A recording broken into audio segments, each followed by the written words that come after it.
porque no se veían su desnudez. Y veíamos que a lo largo del tiempo nos han enseñado y así nos han mostrado que lo que ellos tenían era una cobertura por medio de la gloria de Dios, que era su luz. Ellos eran luz y por eso no podían ver su desnudez. Un ejemplo de esto, de cómo es que cubre la luz algo, siempre tocamos el tema de la bombilla, el foco.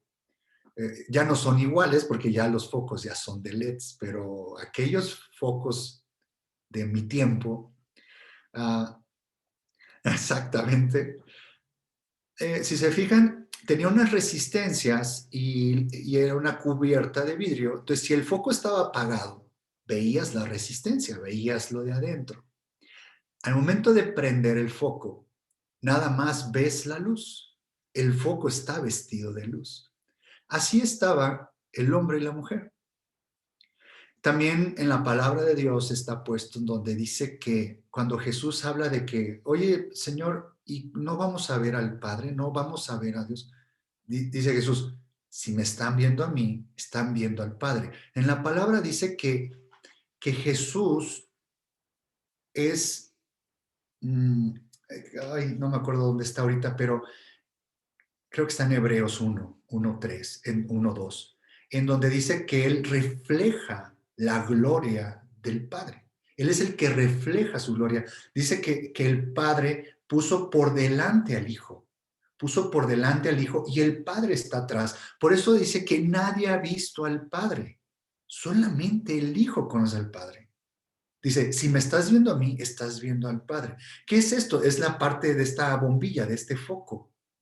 El Padre está ahí, pero estamos viendo el reflejo en Jesús. ¿Qué es lo que Dios, qué es lo que Jesús nos enseña a nosotros a que hagamos?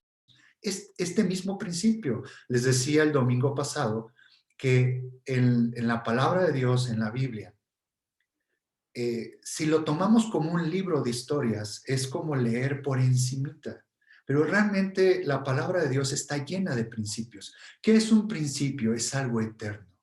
Un principio es una enseñanza espiritual, es algo que nos está mostrando Dios.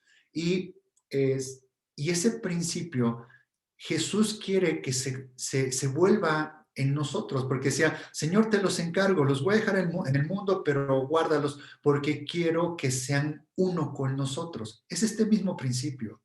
Jesús viene a morar en nuestros corazones y lo que reflejamos nosotros, lo que hay dentro de nosotros, es la luz de Jesús.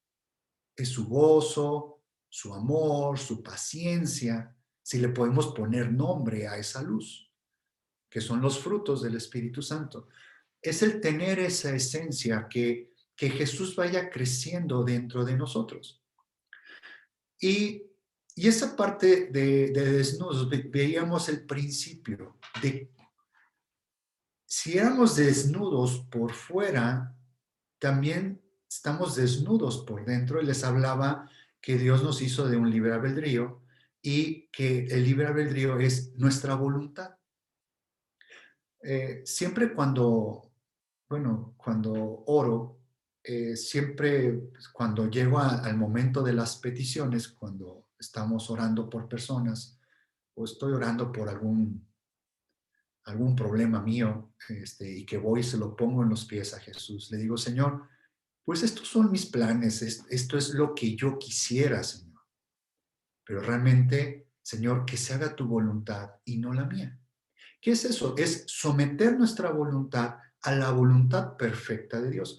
Ya hemos visto en audios de los miércoles, cuando nos comparten los audios, ya nos mostraron sobre la voluntad perfecta de Dios y la voluntad permisiva. Siempre agarro el ejemplo de Jonás. Cuando Dios le dijo, ve y dile a Nínive que se arrepientan y que se postren ante Dios para que no sean destruidos.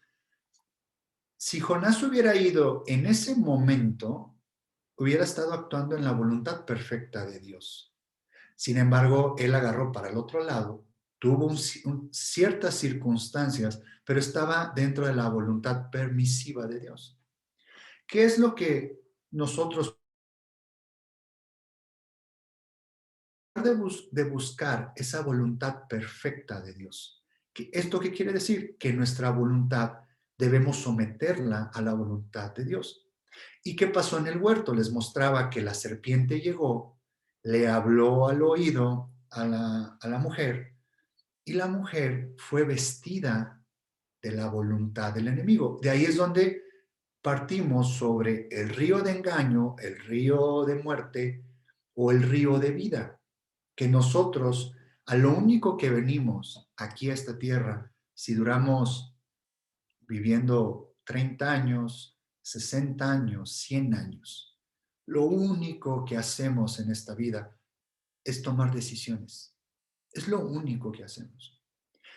¿Dónde está esa capacidad de la decisión? Viene de la voluntad.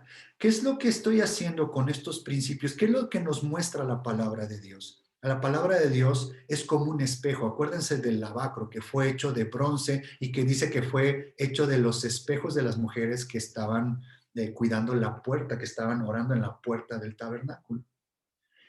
Que llegaba el sumo sacerdote o llegaba el sacerdote a lavarse las manos y ¿qué era lo que veía? Él se reflejaba. El agua habla de la palabra.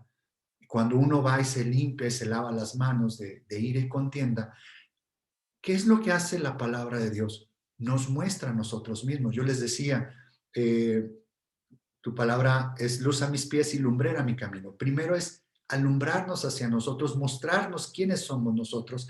Y toda la palabra de Dios nos muestra quiénes somos nosotros y quién es Dios y en qué posición estamos. Muchas veces creemos que nosotros y Dios estamos igual, o a veces creemos que somos más que Dios. Y ese es un problema en nuestro orgullo. O a veces nos sentimos, dijeran, nos sentimos chinche, nos sentimos nada, sentimos que no valemos nada, sentimos que a qué venimos a este mundo, no le vemos sentido a este mundo, nos sentimos perdedores, nos sentimos derrotados y nos vamos hasta abajo. También eso está mal. También es parte de ese orgullo. Después les platico qué tiene que ver con ese orgullo. Pero nos muestra la posición en la que nosotros nos encontramos y la posición de Dios. Es lo que nos muestra la palabra. Y en toda su palabra, el Padre nos ha querido revelar al Hijo. Para que una vez que conozcamos al Hijo, el Hijo nos lleva al Padre. Esa es la relación. Ese es el resumen del Génesis al Apocalipsis. Ahora, si estudiamos, si leemos y vemos historias y nada más agarramos la palabra de Dios como una historia, no nos va a ayudar de gran cosa. Dice 2 Timoteo 3:16 que la palabra de Dios es inspirada divinamente y es útil para enseñar, redarguir, corregir, instituir en justicia. Entonces, si toda la palabra es inspirada divinamente, es inspirada por Dios, hay una enseñanza para nosotros. Hay un principio. Y les hablaba de este principio de que nuestra voluntad, y les daba un ejemplo que es como si fuera un arroyo, un cauce de río, pero seco, que no está cubierto, está desnudo, está sin utilizarse. ¿Quién llegó primero ahí? ¿Dónde se tomó la decisión? Ese libre albedrío, ¿con qué se llenó ese arroyo seco? Se llenó con la voz de la serpiente. Y ya veíamos en Apocalipsis de que salía del dragón, salía de su boca, salía un río. Y luego veíamos de las aguas hurtadas. Y luego también hay por ahí un pasaje en Isaías 59:19 donde dice que el enemigo, que Dios permitirá que el enemigo ataque a Israel. Dice, y el enemigo vendrá como un río.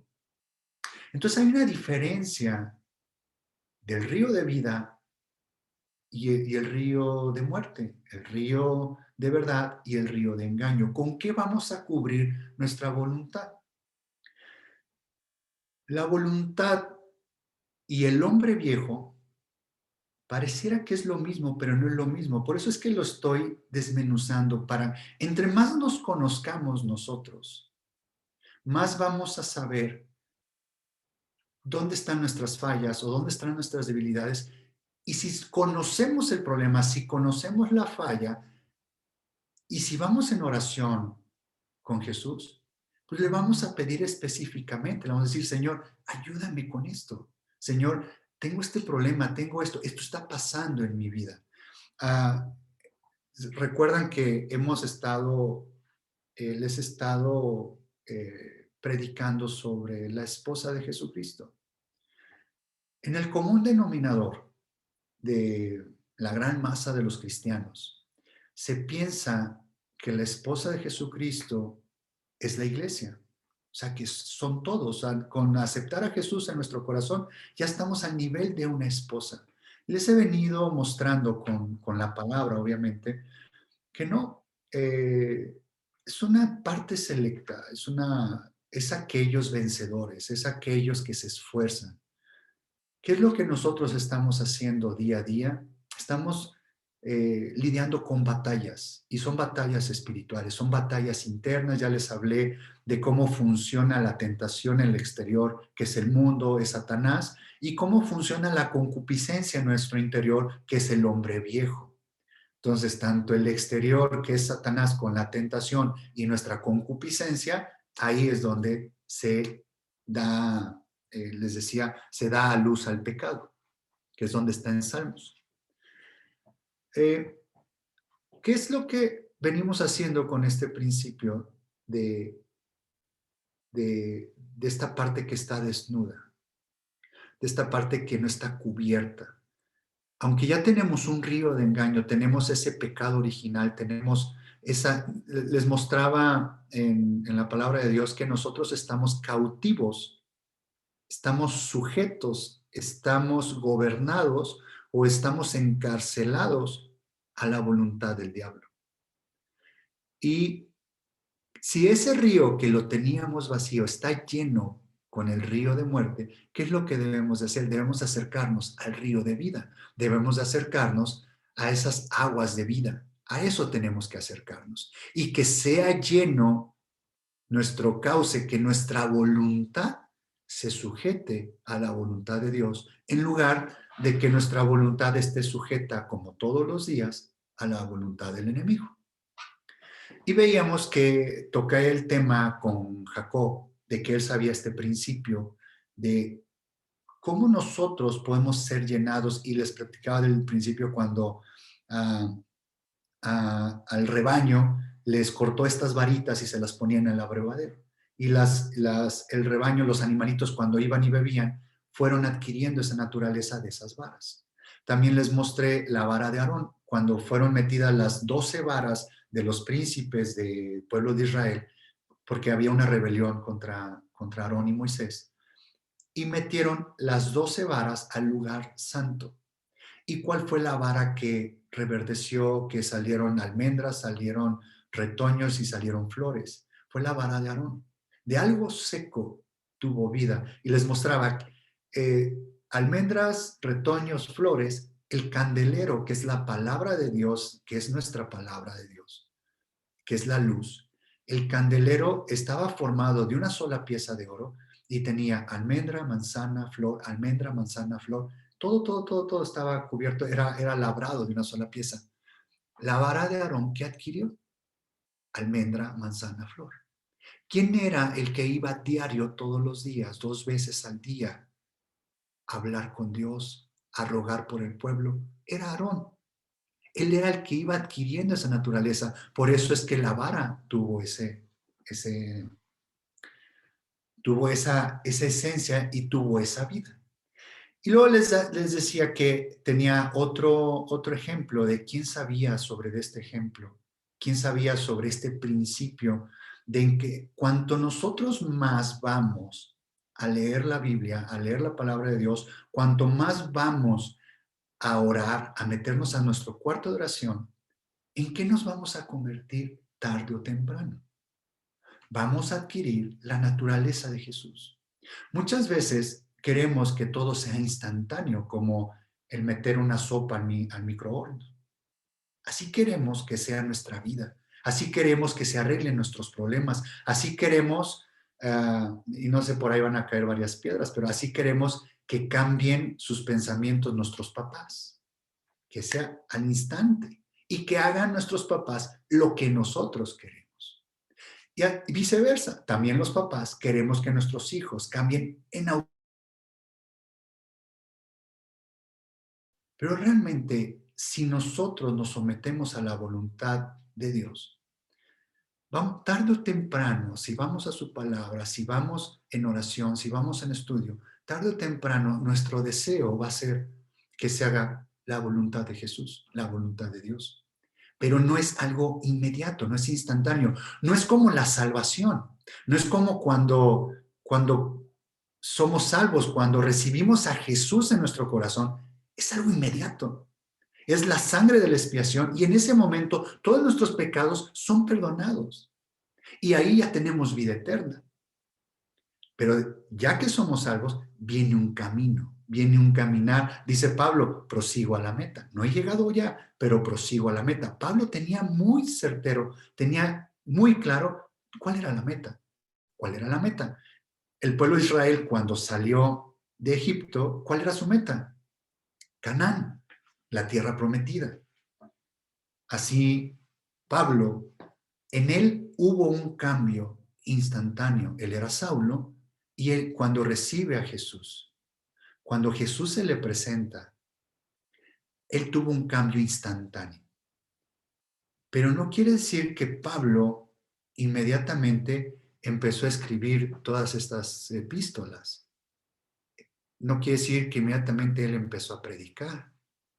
Dice que quedó ciego, hubo un proceso con su ceguera, de ahí no creían en él, él fue y predicó un rato y después la historia de Pablo dice que se fue como 3 años al desierto. Luego regresó otra vez a Damasco a predicar, luego fue a Jerusalén, fue perseguido y tuvo muchos problemas en su caminar. Pero él poco a poco le fue revelando cuál era el camino, cuál era la meta. ¿Cuál es esta meta? Llegar a la tierra prometida, llegar a la Jerusalén celestial, llegar a la esposa. Ese es nuestro caminar. No es, ya soy transformado automáticamente, tengo vida eterna en automático y ya soy un santo del todo. Ya les mostré yo en prédicas pasadas qué parte de nosotros es lo que es santo. Ese hombre nuevo, ese Jesús que viene a nuestro corazón, esa parte es santa, esa parte es la que no puede pecar. Pero nuestro hombre viejo, ahí es donde está toda la oscuridad, veíamos que es donde está todo el odio, donde están todas las tinieblas, donde está la muerte. Y en el hombre nuevo, en Jesús, está la luz, el amor y la vida. Y dice, y tenemos dos tesoros, debemos de decidir de dónde agarrar para qué es lo que vamos a usar. ¿Qué es eso? Tenemos dos cofres, tenemos dos tesoros, del hombre nuevo, del hombre viejo. Nuestro libre albedrío, nuestra decisión es tomar qué es lo que va a salir de nuestra boca. Si va a salir un amén, aleluya, o si va a salir víboras, culebras, guachapores y tarántulas de la boca, ¿no? Lo decidimos. A veces nos gana y a veces lo rápido del evento, pues les decía que para el pecado primero se siembra en la mente, luego lo estás pensando, pensando, pensando, lo estás maquinando y cuando sale o cuando haces el acto es cuando le das salud, le das luz al pecado o nace el pecado cuando ya el pecado ya está hecho. ¿Y qué consecuencia trae el pecado? El pecado trae muerte. Gracias a la misericordia de Dios y a su gracia, mandó a su Hijo a la expiación de nuestros pecados. Y quedé pendiente con un principio que les decía, es el principio de la esposa, que está en el libro de Cantares. Y me lo salté en aquel momento porque obviamente, pues siempre el tiempo me come cuando, cuando estamos exponiendo la palabra de Dios. Y no quise tocar ese principio a la ligera, este principio que hay en la esposa, que está en Cantares. Y vamos a ir a Cantares 1.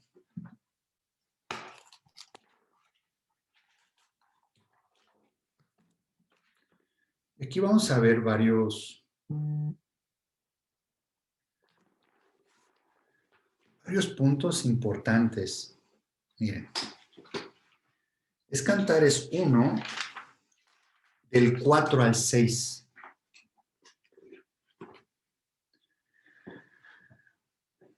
Pero voy a leer desde el 1.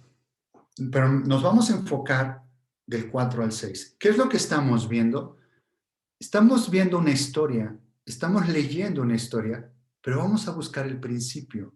¿Cuál es este principio de en cuanto yo más me acerco hacia algo, esa naturaleza la voy a adquirir, esa herencia esa esencia es la que yo voy a tomar? Ah, les decía el domingo pasado que hay dichos, ¿no? Que dicen, es que eres lo que comes y realmente, pues sí, sí se refleja, ¿no? Y así es igual con el tema de la palabra de Dios. ¿Qué es lo que dice Dios? Come de mí, bebe de mi sangre, aliméntate de mí. ¿En qué nos vamos a convertir si yo me dedico todos los días, si le dedico 15 minutos, bueno, 10 minutos, le dedico a leer la palabra de Dios y otros 10 minutos si me pongo a orar en un día? Estamos hablando 20 minutos de 24 horas que tiene el día. Si yo lo hago diario, ¿en qué me voy a convertir? ¿Qué naturaleza voy a adquirir? Si soy alguien muy corajudo, ¿qué voy a ir adquiriendo poco a poco? Voy adquiriendo mansedumbre, ¿no? Si soy alguien muy, muy, muy nervioso, si voy a la palabra de Dios y estoy orando, ¿en qué me voy a convertir? Una persona tranquila, con paz. Ese es el principio que estamos buscando. ¿Y de dónde le estoy dando? Le estoy dando el origen, estamos llegando a la profundidad de esto, que es nuestra voluntad. Nosotros, nuestra voluntad, creemos que somos dueños y señores de nuestra vida. Ya les explicaba que esto no es así. Entonces, vamos a leer Cantares 1:1. Dice, Cantar de los Cantares, el cual es de Salomón. Cuando dice Cantar de los Cantares, dice la historia que Salomón escribió más de 3,000 cantares o más de 3,000 proverbios. Él escribió muchísimos cantares. ¿Pero qué creen? Aquí dice cantar de los cantares. Este es el máximo. Ya arriba de este no hay otro. Aquí hay un caminar, aquí hay un mapa en el libro de Cantares de 8 capítulos. Hay un mapa de cómo ser vencedores, de cómo llegar a ser la esposa del Señor Jesucristo. Dice versículo 2, oh, si Él me besara con besos de su boca, porque mejores son tus amores que el vino, a más del olor de tus suaves ungüentos, tu nombre es como ungüento derramado. Por eso las doncellas te aman. Aquí las doncellas, ¿quiénes son? ¿Se acuerdan de la parábola de las 10 vírgenes? Vírgenes o doncellas es lo mismo. ¿Qué habla de doncellas? Habla todo aquel que es salvo, todo aquel que tiene a Jesús en su corazón. Toda la hermandad, toda la iglesia son las doncellas, somos todos nosotros. Pero aquí hay una diferencia. Dice, por eso las doncellas te aman. Voy en el versículo 4. Aquí ya vemos la relación de ella con el novio. Atráeme, en pos de ti correremos. El rey me ha metido en sus cámaras. Nos gozaremos y alegraremos en ti. Nos acordaremos de tus amores más que del vino. Con razón te aman. Esta palabra de con razón te aman, en el hebreo original, dicen, por eso los rectos te aman o los justos te aman. La palabra razón es mishor, que es justo, recto. No es como no es como diciendo, pues con razón te aman. No es esa parte, es los justos te aman. Ese hombre nuevo que tenemos dentro de nosotros, ese Jesús, ¿cómo ama al Padre? Es un amor sincero, es un amor ágape. Los justos aman al Señor.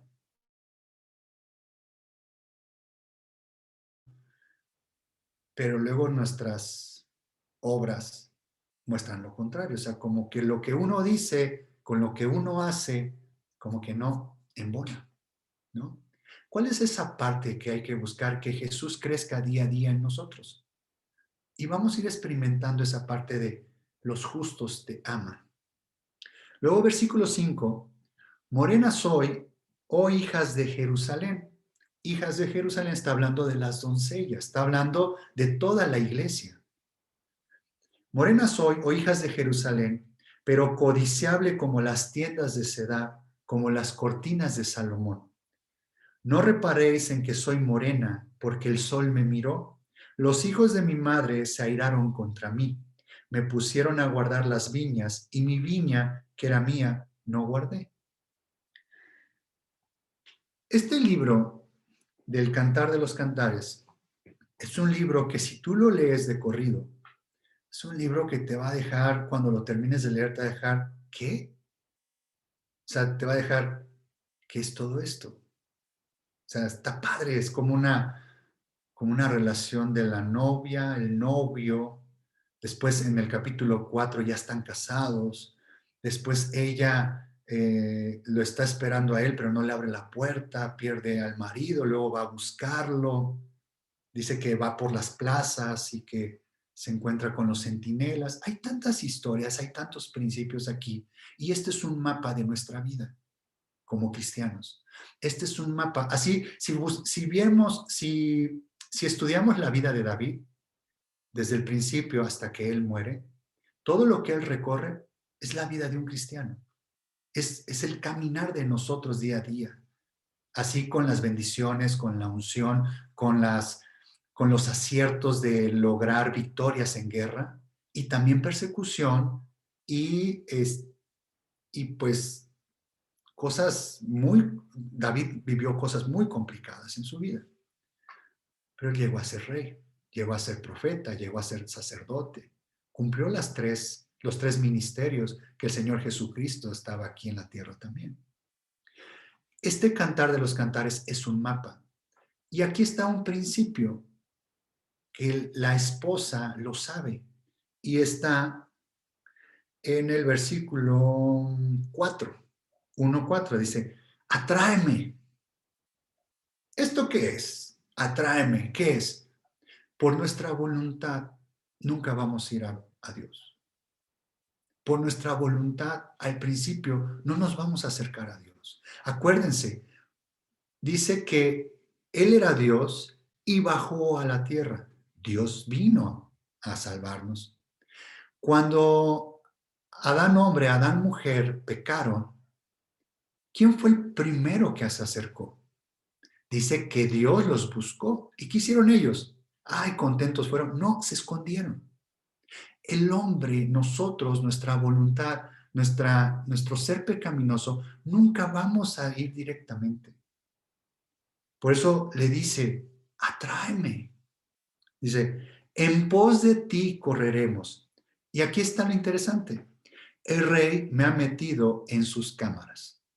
Esta parte del rey me ha metido en sus cámaras es una habitación, es un cuarto. En nosotros, ¿qué es lo que se aplica esas cámaras? Cuando el rey nos mete a sus cámaras, ¿de qué estamos hablando? Estamos hablando de nuestro cuarto de oración. Dice, el rey me ha metido en sus cámaras. ¿Qué es lo que hacía ella? A diferencia de las otras, todos los días iba a su cuarto de oración. Todos los días él se ponía a platicar con Dios y no se ponía a platicar eh, de cosas muy elevadas. Se ponía a platicar de su día a día. Si hay alguien quien nos entiende en esta vida, porque ni nosotros nos entendemos, si hay alguien que realmente nos entiende es Jesús. Él es el que nos entiende. Dice que Jesús fue probado en todo como humano y nunca se encontró pecado en él. Entonces, si tú llegas, y esto va, obviamente, esto va más para los jóvenes. De joven uno se cree incomprendido, ¿no? De joven uno quiere devorar al mundo. Uno cree que trae toda, toda esa energía, todos esos sueños, y te quieres devorar al mundo.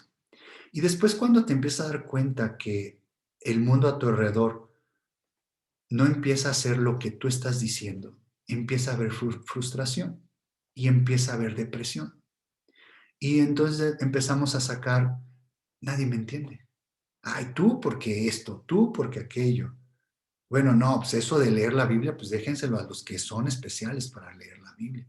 Pero no, a mí nadie me entiende mis problemas. Mi problema es mucho más grande que los otros. Créeme que si tú me platicas tu problema, igual yo no te voy a entender, pero yo sí sé quién te entiende. Jesús. ¿Cómo, cómo va a ser que tú sepas y te entiende si no te acercas a Él? ¿Cómo va a ser que sigas escondido como joven y quieras mejor acercarte al mundo, acercarte a, a personas, a modas, a lo que este mundo te vende? Tampoco te van a entender. Pero lo que sí es que sí, es muy sencillo. En la época de secundaria hacia prepa, ¿no? Normalmente es cuando se dan o buenas amistades o malas amistades, ¿no? Y si te empiezas a juntar con personas que lo que acostumbran a hacer es fumar, ¿qué crees que vas a terminar haciendo? Pues vas a fumar. Si te juntas con personas que lo que se dedican es estar echando mentiras, estar echando pleito y eso, ¿qué crees que vas a terminar haciendo? Ese es un principio bíblico, es un principio de esta vida. ¿Qué es lo que nosotros, para que nuestra voluntad sea transformada, qué es lo que debemos hacer? Echar mano de este principio que está aquí en la palabra de Dios. ¿Y qué es lo que te estoy ofreciendo yo? Te estoy abriendo la palabra de Dios a que veas ejemplos de personas, les decía, son árboles que están ahí, que de los cuales nos podemos alimentar. Gente que tomó una decisión de ir a su cuarto de oración, en donde dice, el rey me ha metido en sus cámaras. Dice, nos gozaremos y alegraremos en ti. Después les platico el gozaremos y alegraremos. ¿Qué quiere decir? Es un estudio hermosísimo sobre el gozaremos, habla sobre un tema externo, y el alegraremos. Cuando viene la palabra gozaremos en la Biblia, habla siempre de un gozo externo. Y cuando dice la palabra alegraremos, habla de un gozo interno. ¿El principio cuál es? Que muchas veces primero nos gozamos dependiendo qué es lo que hay afuera, dependiendo que todo esté funcionando como nosotros queremos. Y ahí es cuando nosotros nos gozamos. Pero después dice, gozaremos y alegraremos. Alegraremos es que hay un alegro interno, sin importar qué es lo que esté pasando en el exterior. Es buscar. Pues les digo que es un estudio muy, muy, muy bonito. Son principios. Y eso está en nuestra vida, pero ese no es el tema hoy. Luego me paso al versículo 5 y dice, morena soy, oh hijas de Jerusalén, pero codiciable como las tiendas de Cedar, como las cortinas de Salomón. Aquí hay algo tan hermoso porque dice que morena soy. Hablábamos del tema, el tema moreno es el color de la humildad, es el color de, de cuando has estado en trabajo, cuando has estado expuesto al sol, o bueno, uno ya nace así, ¿no? Ya nace morenito, ¿no? Pero si estamos estudiando los principios de la Biblia, ¿qué estamos hablando? Estamos hablando de principios espirituales. ¿Cómo es la esposa de Jesucristo? Aquí estamos viendo que es morena. ¿En qué sentido? Estamos hablando de humildad. ¿Cómo se convirtió morena? Dice en el versículo 6, no reparéis en que soy morena, porque el sol me miró. ¿Qué es esta parte del sol me miró? ¿Quién es el sol de justicia? ¿Quién tiene esa gloria como sol? Es Jesús. Entre más nosotros vamos al cuarto de oración y estamos platicando cara a cara. ¿En qué sentido? En sentido espiritual. Y si estamos postrados, vayamos al cuarto de oración. Por eso les digo de este principio. En donde más nos acerquemos, donde más nosotros vayamos, en eso nos vamos a convertir y se va a empezar a notar. ¿Qué pasó con la novia? Dice, tú me llevaste a tus cámaras, me gocé, me alegré en tus cámaras. ¿Qué pasó? Morena soy. No repares que soy morena, porque el sol me miró. Y esta parte donde dice la palabra miró, si alguien quiere apuntarlo, y apúntenlo en su Biblia o apúntenlo ahí a un lado, pero esta palabra miró es shasaf, shasaf es la palabra en hebreo, shasaf. Es ese, bueno, así es como se escribe para poder pronunciar el hebreo, pero es S-H-A-Z-A-F, shasaf. ¿Qué quiere decir esta palabra en el hebreo? Quiere decir broncearse. Suena lógico, ¿no? Bueno, pues sí, morena porque el sol me miró, pero mirar quiere decir broncearse, pero también quiere decir que es algo que perfora como por un rayo. ¿Recuerdan cuando en el monte de Sinaí, cuando estaba la presencia del Padre, cuando bajó las nubes espesas, que eran tinieblas, y dice que su voz era como un trueno y había rayos? Que la palabra de rayos y trueno, y dice que su voz es como un rayo, es como algo que parte. Dice que la voz es como una espada de doble filo, que atraviesa los tuétanos, atraviesa los huesos. ¿Qué es esta parte de miró? Luego también quiere decir medir, como una unidad de medida. ¿Se acuerdan cuando les decía que la palabra de Dios, cuando tú vas a la palabra de Dios, es como un espejo? Es algo que te muestra qué es lo que hay adentro. ¿Qué hace el Espíritu Santo? Te redarguye, te muestra lo incorrecto que estás haciendo, lo mal que te estás portando, o te muestra lo correcto para tomar decisiones bajo la voluntad de Dios. Es lo que hace el Espíritu Santo, te empieza a redarguir. Si nosotros leemos la palabra de Dios y no le pedimos ayuda al Espíritu Santo, simplemente vamos a leer letras. Si tú le das esto a cualquier persona, no le va a entender. Así igual nosotros. Hay momentos en donde uno va a leer la palabra de Dios y a veces uno no entiende nada. Y eso me pasa a mí. A veces digo, Señor, quiero entender este principio, quiero entender qué me estás diciendo aquí y no me da nada. Hay momentos así, ¿no? Pero le pides, vas en oración y le pides y Él te está redarguyendo y de repente empieza a hacer conexiones y te empieza a conectar este versículo con este, con este, con este, con el otro y de repente, ¡pum!, hay una explosión en tu mente y dices, ¡wow! O sea, y te pones a llorar, te pones a llorar porque nadie te lo platicó. Es el Espíritu Santo que vino y pum, partió todas tus dudas, partió todo lo que había de negatividad dentro de ti, de desacuerdo, de enojo, de ira. Viene ese rayo y lo parte y lo abre. Esa es la palabra de Dios. Esa es la espada de doble filo, en un sentido de la balanza, ¿no? Pero otra cosa que quiere decir esta palabra miró, quiere decir, en nuestro lenguaje lo podemos entender porque lo usamos ya mucho, pero no existe en la palabra en español. Pero la palabra escanear, como un escáner. Esta palabra miró. ¿Se acuerdan en el... por cierto, Diana comentó cuando dice, es que cuando Pedro nos mandaba los estudios del tabernáculo. Ya cerré esa parte, ese estudio 1 le vamos a poner, y viene el 2. Pronto, muy próximamente viene el 2. y todo lo tengo en archivos y la idea es, si alguien los quisiera, los podemos compartir en archivos o impresos, ¿no?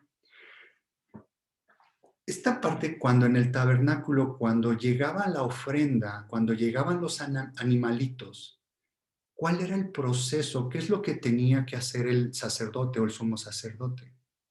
Cuando llegaba el animalito, había unas ciertas, ah, pues unas características que el animalito debía ser limpio, no debería tener ningún defecto, no debería estar enfermo, no debería faltarle una patita, no debería tener mochada la oreja, tenía que ser algo limpio, algo perfecto. No cualquier persona podía entrar al tabernáculo, al área del atrio, donde se hacían los sacrificios. ¿Qué es lo que hacía el sumo sacerdote? Revisaba e inspeccionaba ese animalito. Cuando nosotros le decimos al Señor, Señor, soy como una ofrenda, me doy a ti como una ofrenda viva en sacrificio, Señor. Y Pablo lo decía así, que nos presentemos como una ofrenda viva en sacrificio. ¿Qué quiere decir esto? Que el sumo sacerdote, que es Jesucristo, nos va a examinar. ¿Qué es esta palabra miró? ¿Y dónde es donde se da esto que se examina, este escáner, esto que te ve en tus adentros? Te dice, mira, esto que estás pensando está mal. Esto que hiciste está mal. Oye, es que yo dije las palabras correctas, Señor. Yo no dije otra cosa. Sí, pero el tonito no me gustó. ¿No? O sea, las palabras no tienen el problema es el tono, que es la actitud. Muchas veces uno está con actitud de depresión, con actitud de desaliento, con actitud de que ya no tiene ganas de nada. O al contrario, uno tiene una actitud muy orgullosa. Pero no estoy diciendo unas cosas malas, pero el tono, la música que usamos, la alabanza que usamos. Por ahí escuché decir a un pastor, dice, sí, es que lo dijiste, pero nada más tocaste las teclas negras del piano. No usaste melodía. Y habla sobre nuestra actitud. ¿Y dónde viene eso? De nuestra voluntad. ¿Qué decidimos nosotros? ¿O alabar a Dios o quejarnos contra Dios? Eh, y esta palabra de que el sol me miró, ¿en dónde te va a mirar el sol? ¿En dónde vas a estar en contacto con Dios? En el cuarto de oración. Y quisiera compartirles en donde dice en el versículo 5, dice, morena soy, oh hijas de Jerusalén, pero codiciable como las tiendas de Cedar, como las cortinas de Salomón. Yo siempre que pasaba y leía esta parte, yo decía, como tiendas de Cedar, me ponía a pensar, ¿qué será Cedar? Cedar. Y yo pensé que era como una marca de tienda, me imaginaba como una carpa de campaña, ¿no? Como alguna marca como muchas que hay, ¿no? Bueno, pues obviamente estudiando la palabra, investigando, viendo estudios y todo eso, me entero que Cedar es una persona y que viene de la descendencia de Ismael. ¿Se acuerdan de Ismael? El hijo de Abraham, su primer hijo de Abraham, que son el primer hijo, el primogénito que tuvo, pero no fue el reconocido, no fue el que tuvo la bendición, sino fue Isaac. Y esta gente de Ismael es de ahí donde salieron toda esta parte de los árabes, toda esta parte de la otra religión. Eh, Ellos tienen a descendencia y hay mucha gente vagando, o no, no es vagando, sino más bien, usé mal la palabra vagando, no es así. Son personas que viven en el desierto, pero se van moviendo, se van moviendo. Y Cedar, su descendencia son los beduinos. Los beduinos, si tú te pones a investigar ahí y buscas fotos y eso, es gente nómada en el desierto y es su modus vivendi es en el desierto. Imagínense las condiciones de desierto. Y si te fijas, hay unas tiendas del desierto que son muy rústicas, pero hay unos jeques que tienen muchísimo dinero y son unas tiendas muy, muy bonitas. Pero si te das cuenta, es una tienda y no deja de ser una tienda. Después dice, como las cortinas de Salomón. ¿A qué se refiere con las cortinas de Salomón? Salomón, ¿dónde tenía sus cortinas? En su casa. ¿Su casa qué era? El palacio. Entonces, si pegamos esta información, pero codiciable, como las tiendas de Cedar, como las cortinas de Salomón. ¿Esto qué quiere decir? Una tienda del desierto nunca se va a equiparar contra un palacio de un rey. Siempre va a ser una tienda. ¿De qué parte está hablando? Esta parte está hablando de la parte humilde. En cuanto uno más va a los brazos de Jesús, a los pies de Jesús, y uno le dice, Señor, mi voluntad la pongo bajo tu voluntad, que se haga tu gobierno en esta vida, en este corazón. Señor, transfórmame. Y entonces empieza a ser morena. Empezamos a tener esa naturaleza, esa esencia de humildad. Pero también podemos ser una cortina en el palacio del rey. De Salomón no fue cualquier rey. Imagínense tanta opulencia, tanta bendición, tanta riqueza, que dice, tanto en las situaciones de aflicción, yo te voy a seguir buscando, Señor. Como en las situaciones de exaltación, yo te voy a seguir buscando, Señor.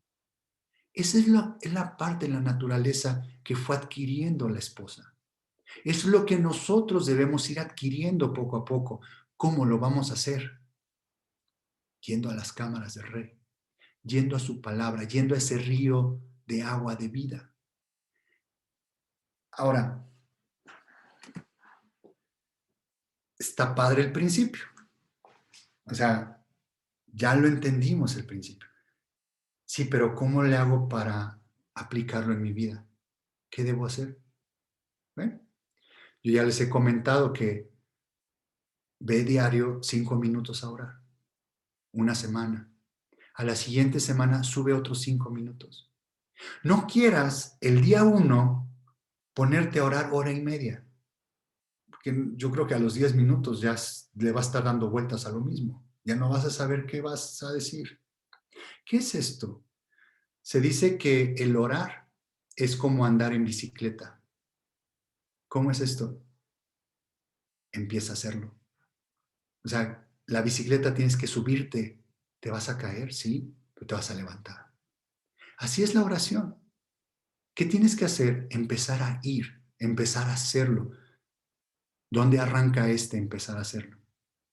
En tu voluntad. El tomar la decisión.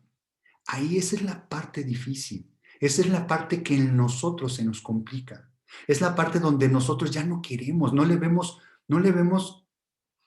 ¿cuál será la palabra correcta? No le vemos que sea con un buen sentido, no le vemos que nos vaya a ayudar en nuestra vida. Si tenemos tantos pendientes, si en esta vida hay que hacer tantas cosas, ¿cómo voy a perder el tiempo 10 minutos en el cuarto de oración con alguien que ni veo? Créeme, es toda la diferencia. ¿Qué es lo primero que se debe de hacer? Tu libre albedrío para eso es, para que tú tomes una decisión. Sí, Señor, voy a ir aquí. Este caminar de Jesús, yo les voy a comentar esto y esto se lo voy a estar repitiendo tanto hoy, el próximo domingo y cuando los veas se los voy a estar repitiendo toda la vida. Lo importante es no cómo empieces este camino, lo importante es cómo lo termines. Todos empezamos siendo salvos, todos empezamos recibiendo a Jesús, pero no sé si conozcas tú a alguien en tus círculos de amistades, si alguien empezó con el primer amor de Jesús, le pasaron ciertas cosas en su vida, ciertas situaciones complicadas y se alejó de Dios. ¿Cuántas historias no hay de esas? Todos empezamos igual, todos empezamos siendo salvos. El rey Saúl empezó igual siendo rey y fue ungido por Samuel, ¿se acuerdan? Que fue ungido con aceite por Samuel. El rey David empezó igual, fue ungido con aceite por Samuel. ¿Cómo terminaron las dos historias? ¿Cómo fue que se terminó ese camino? Todos somos salvos ¿cómo vamos a terminar nuestro camino? ¿Por qué nos desalentamos tan rápido cuando vemos problemas? ¿Por qué cuando nos toca estar en una tienda de sedar, estar en el desierto? Y no sé si ustedes han tenido la experiencia alguna vez de estar en el desierto. Físicamente, pues le he tocado el desierto, pero con todas las comodidades que presta la tecnología y todo este rollo, ¿no? Pero espiritualmente sí conozco el desierto. Al principio no es bonito, pero conforme uno va a orar, conforme uno va a leer su palabra, conforme uno está insistiendo, decidiendo, Señor, no entiendo por qué. Después empieza a encontrar uno el río, empieza a encontrar la roca. ¿Se acuerdan quién lo seguía al pueblo de Israel en el desierto? La roca lo seguía, donde tomaban agua, donde les daban agua. Dice que la roca era Cristo. Eso es lo que nos pasa en esa parte de las tiendas de sedar, que estamos en esa época del desierto. Hay que seguir insistiendo. O cuando estamos en una exaltación espiritual, estamos en una exaltación en nuestra vida personal, en nuestra vida familiar, en nuestra vida de trabajo. Todo nos va bien. ¿Cuándo nos acordamos de Dios ahí? También la gente se pierde, ¿no? Mucha gente, hay historias que he escuchado, no conozco a nadie, espero no conocer a nadie así en la promesa, pero he escuchado que llegan personas a pedir oración porque no encuentran trabajo. Y cuando tienen la dificultad y están buscando trabajo, y están pegadísimos en oración, están pegadísimos en la iglesia, y están pegadísimos con los hermanos, Dios contesta todas las oraciones. Las personas tienen trabajo y después se empiezan a alejar. Oye, ¿por qué no has venido? Oye, ¿por qué esto? Oye, ¿por qué lo otro? Es que tengo mucho trabajo. Y se empiezan a alejar de Dios. Entonces, cuando estamos en la exaltación, también debemos tener esta piel morena de humildad, de ir a reconocer de dónde vienen las cosas. Cuanto nosotros más vayamos a tener contacto con Jesús, vamos a adquirir esta naturaleza, esta esencia.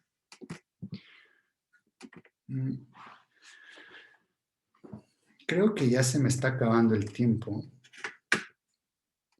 No sé cuánto llevo. Okay, todavía me queda tantito.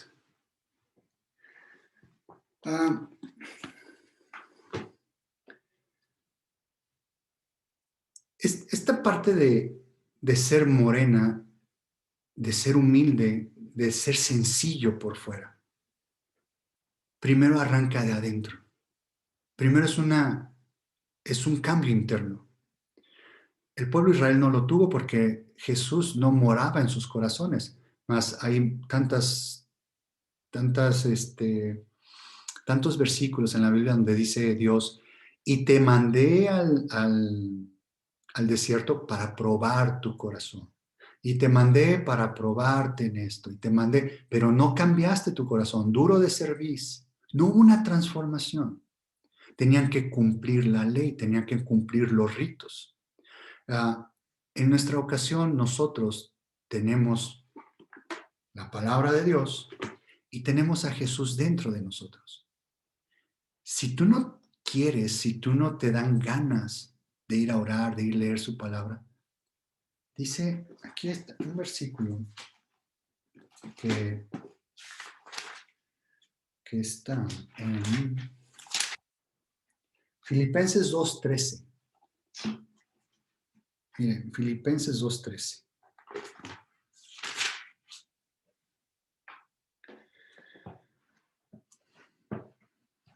Este versículo, créanme que a mí me ha ayudado mucho. O sea, son cosas que luego no entiendo y digo, Señor, aquí voy a tu palabra. Dice, porque Dios es el que en vosotros produce así el querer como el hacer, por su buena voluntad. ¿Se dan cuenta? Estamos tocando el tema de la voluntad. Y decimos que la voluntad de Dios es buena, es que perfecta, ¿y qué más?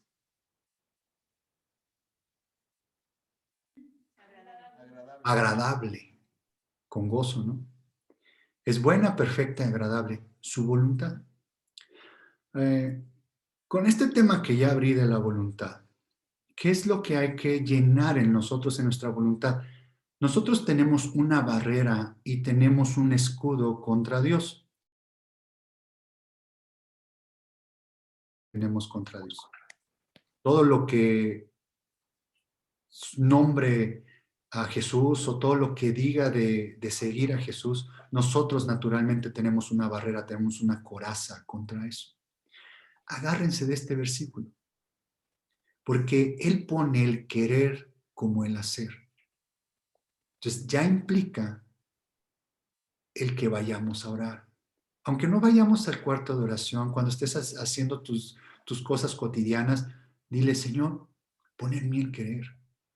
Porque créeme, cada vez que me asigno un día para ir a leer tu palabra, o me llega una llamada telefónica, o me llega esto, o simplemente no le veo sentido, porque me voy a hincar y no voy a sentir nada. Esta parte de nuestro crecimiento espiritual, de seguir a Jesús, no es por un sentimiento, es por una decisión. Y no es decidir en base a lo que tenemos externo, ni en base a lo que sintamos interno. Porque el riesgo está en que cada vez que uno se mueva en el camino de Jesús conforme a un sentimiento, vamos a empezar a poner primero al sentimiento antes que a Dios. Entonces uno tiene que ir en obediencia, decirle, Señor, pon en mí el querer, ir a leer tu palabra, pon en mí el querer, ir a orar, ir a decirte, ir a contarte de mis problemas.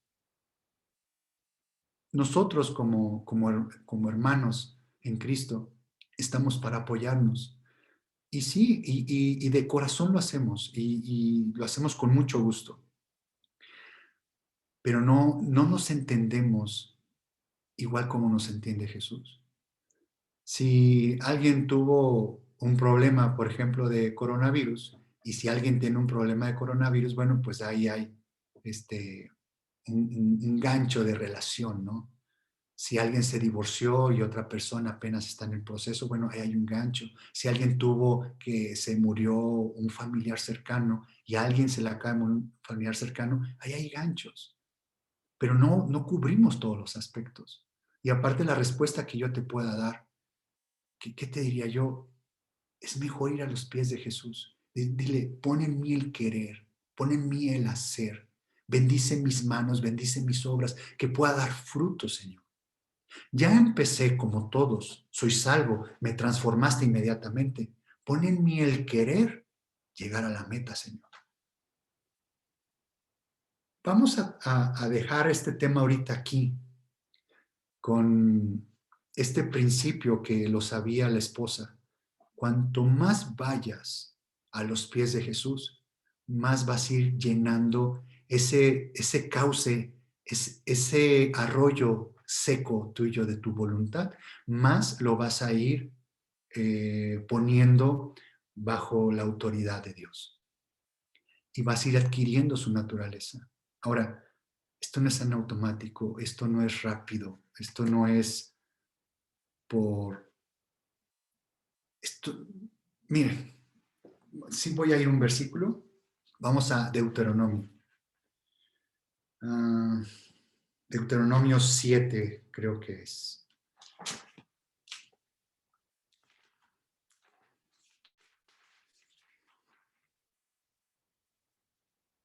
Deuteronomio 7, versículo 21. Pónganme así cuando ya estén en su Biblia, porque quiero que me sigan cuando lo estemos leyendo.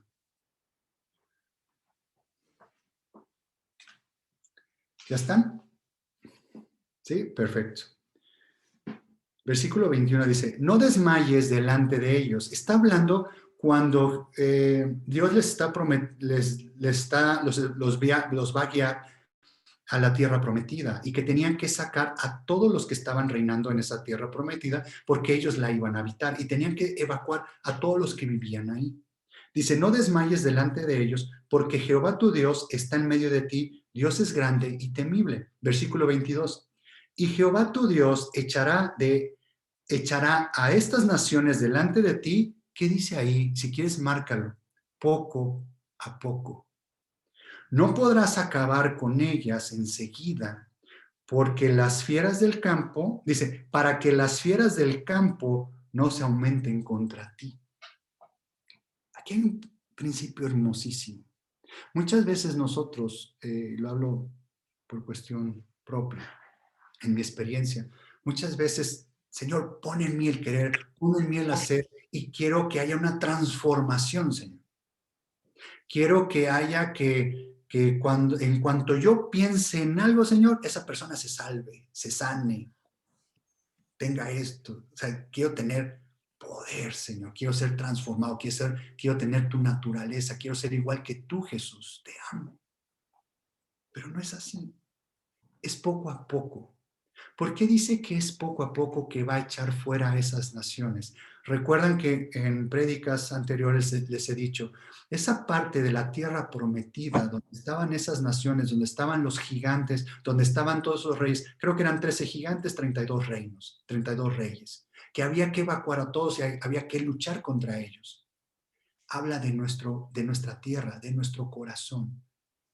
Los cananeos, los eh, eteos, los jebuseos, todos esos hablan de experiencias espirituales de nuestra carne, de cosas que tenemos dentro. Y Dios nos promete, y Él dice, el que ha empezado la buena obra la terminará. ¿En qué sentido? Él va a sacar toda esa suciedad que hay en nuestro corazón, Él la va a sacar.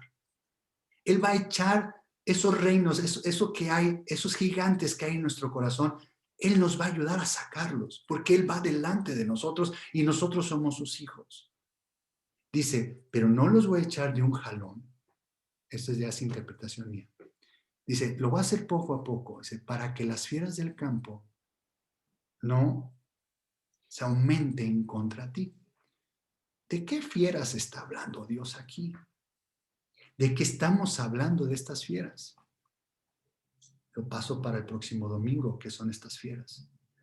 Si estamos hablando que el pueblo de Israel en su jornada tuvo experiencias espirituales, sobrenaturales, descender fuego, salir agua de una roca. Dice en Corintios que la roca los seguía. ¿Se han puesto a pensar eso? Ellos cuando iban caminando, cuando se empezaba a mover la nube y se movía todo el campamento, nadie iba, agarraba la roca y se lo llevaba. Dice, la roca lo seguía. ¿Qué quiere decir esta roca? Sobrenaturalmente, donde la habían dejado, lo seguía y se postraba donde otra vez acampaba el pueblo de Israel. Ellos tenían experiencias sobrenaturales. Nosotros, como hijos de Dios, tenemos experiencias sobrenaturales. ¿Cuál es una? Ese corazón transformado. Es una experiencia sobrenatural. El que tú veas a una persona de cómo era antes y cómo va cambiando conforme Jesús lo ha tocado, eso es algo sobrenatural. Pudiéramos decir que si alguien ora por un inválido y lo ves caminar, sobrenatural, sí, pero piensa en lo espiritual. Nuestra vida es espiritual. Muchas veces nosotros estamos inválidos y no caminamos en este camino del Señor. Él hace milagros, fortalece nuestras piernas y podemos seguir caminando. Pero es poco a poco. ¿Qué es esto poco a poco? Un día a la vez. Un día a la vez. Agarra 10 minutos, lee tu Biblia. Puede ser que al principio no entiendas qué dice ahí. Pero dile, Señor, pon en mí el querer y el hacer, y pon en mí tu Espíritu Santo para que me revele tu palabra, para que me revele tu voluntad, tu buena voluntad, Señor. Y que mi voluntad se sujete a la tuya, Señor. Con eso voy a terminar el día de hoy para cortar este video. Y el próximo domingo voy a seguir hablándoles sobre el mismo tema, pero vamos a ir tomando más porciones de la palabra. ¿Para qué? Para que ya no... si nosotros entendemos un problema, es es más fácil solucionarlo.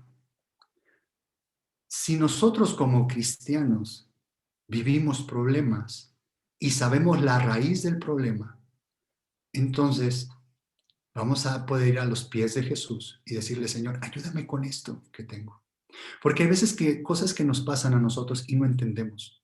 No entendemos de dónde vienen esas cosas. Pero si nos conocemos, conocemos al hombre viejo, cuáles hay, y conocemos que nuestra voluntad está sujeta al enemigo, entonces decimos, Señor, ayúdame. Ayúdame, Señor. Quiero ir a los ríos de agua viva. Quiero ir al río de vida. Quiero alimentarme de ti, Señor Jesús.